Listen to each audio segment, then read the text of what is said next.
Assalamualaikum warahmatullahi wabarakatuh. Di sini saya akan memaparkan best practice saya dengan judul Hasil Belajar Kognitif Materi Bilangan dengan menggunakan media pembelajaran puzzle. Untuk sebelumnya, izinkan saya untuk memperkenalkan diri terlebih dahulu. Perkenalkan, nama saya Rahmananda Kusumawardani dengan NIM 1923770155. Saya merupakan mahasiswa program studi pendidikan matematika PPG Prajabatan Gelombang 2 tahun 2023 Universitas Pancasakti Tegal. Ada beberapa hal yang ingin saya paparkan dalam memaparkan best practice yang telah saya buat dan telah saya laksanakan. Yang pertama ada abstrak.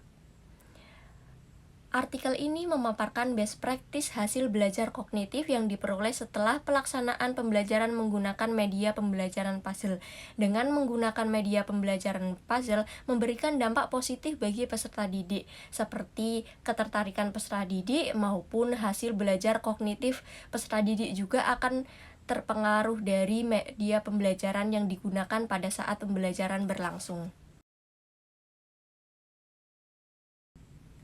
Yang kedua yaitu pendahuluan. Perkembangan ilmu pengetahuan dan teknologi di Indonesia semakin berkembang dan memberikan dampak bagi pendidikan di Indonesia, mulai dari kurikulum yang digunakan sampai dengan kemampuan guru dalam merancang dan melaksanakan pembelajaran harus terus diperbaiki.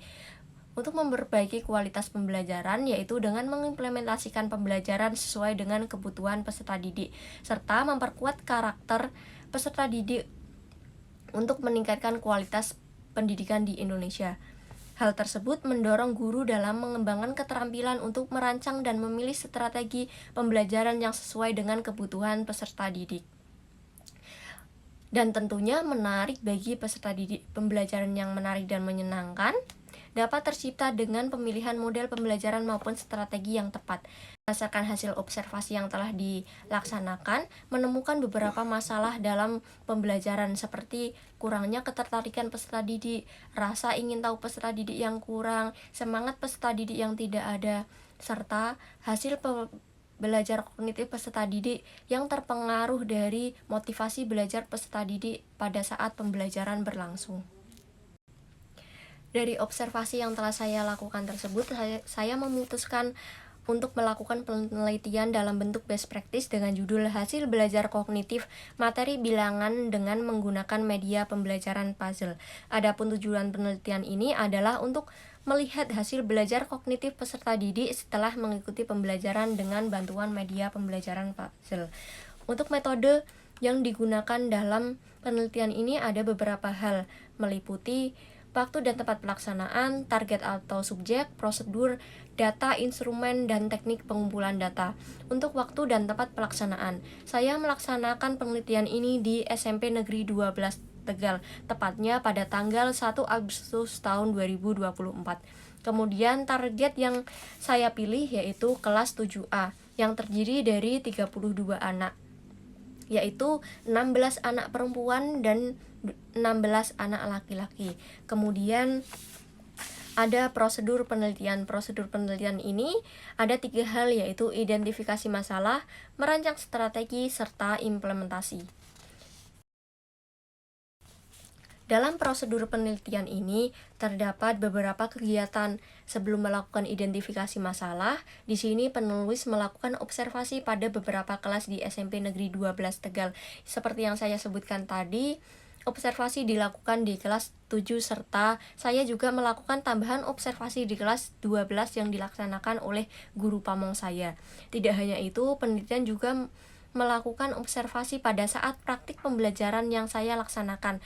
Seperti yang saya sebutkan tadi, pelaksanaan pembelajaran tersebut dilaksanakan di kelas 7E serta di kelas 7A. Yang selanjutnya dilakukan identifikasi masalah yang ditemukan pada saat observasi pelaksanaan praktik pembelajaran.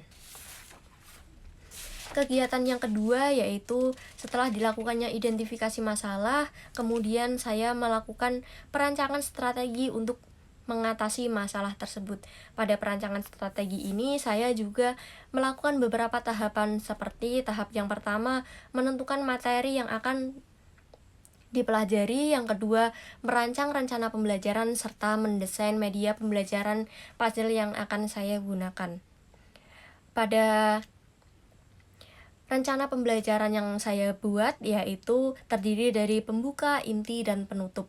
Pada saat kegiatan inti, peserta didik nantinya akan diberikan LKPD yang akan diselesaikan secara berkelompok, serta saya memberikan puzzle kepada setiap kelompok tersebut. Yang nantinya setelah mengerjakan LKPD, peserta didik akan menyusun puzzle tersebut. Tidak hanya menyusun, tetapi peserta didik juga akan menyelesaikan soal-soal isian singkat yang terdapat pada puzzle tersebut, yang jawabannya telah saya letakkan di balik potongan-potongan puzzle tersebut, sehingga akan dijadikan acuan peserta didik dalam menyusun puzzle tersebut, sehingga puzzle yang tersusun dapat disusun dengan cepat dan tepat. Kemudian saya juga memberikan aturan kepada setiap kelompok. Aturan tersebut yaitu bagi kelompok yang menyelesaikan soal-soal dengan tepat serta menyusun rangkaian puzzle tersebut dengan tepat akan memperoleh hadiah, sehingga hal tersebut dapat memberikan rasa semangat kepada peserta didik untuk menyelesaikan LKPD dan menyelesaikan puzzle yang akan mereka susun. Pada pembelajaran tersebut tak lupa saya juga memberikan asesmen formatif di akhir pembelajaran. Asesmen formatif tersebut yang nantinya akan digunakan untuk melihat apakah pembelajaran dengan menggunakan media pembelajaran tersebut berdampak baik bagi hasil kognitif peserta didik. Nah, untuk selanjutnya ini ada gambar media pembelajaran yang telah saya rancang.